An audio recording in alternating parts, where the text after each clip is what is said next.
అందరికీ నమస్కారం. రైతు బాగుంటేనే రాజ్యం బాగుంటుంది. తెలంగాణ రైతన్నకి గౌరవం కలిగిస్తూ మన కాంగ్రెస్ ప్రభుత్వానికి రైతు సంక్షేమమే ధ్యేయం అన్న దాన్ని మరోసారి నిరూపించిన రోజు ఇది.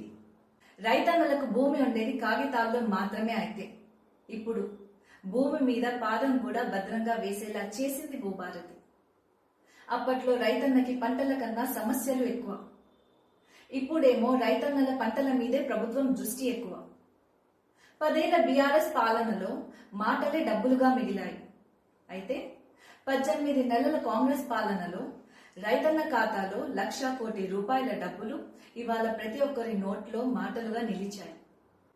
అప్పుడేమో ధరణి పేరుతో భూములను మాయం చేసింది బీఆర్ఎస్. కానీ ఇప్పుడు భూభారతితో రైతుకు భూమి మీద హక్కును కట్టబెట్టింది కాంగ్రెస్ పార్టీ.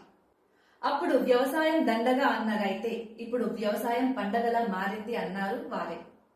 రైతన్న నమ్ముకున్నది కాంగ్రెస్ మాట. ఆ మాట నిలబెట్టింది మన ముఖ్యమంత్రి సీఎం రేవంత్ రెడ్డి అన్నగారు. ఇది ఖాళీ పథకం కాదు.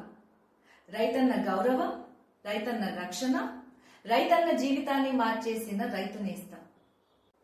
తెలంగాణ అన్నదాతలకి ఇది కాంగ్రెస్ పార్టీ తరఫు నుంచి వచ్చిన విలువైన బహుమతి.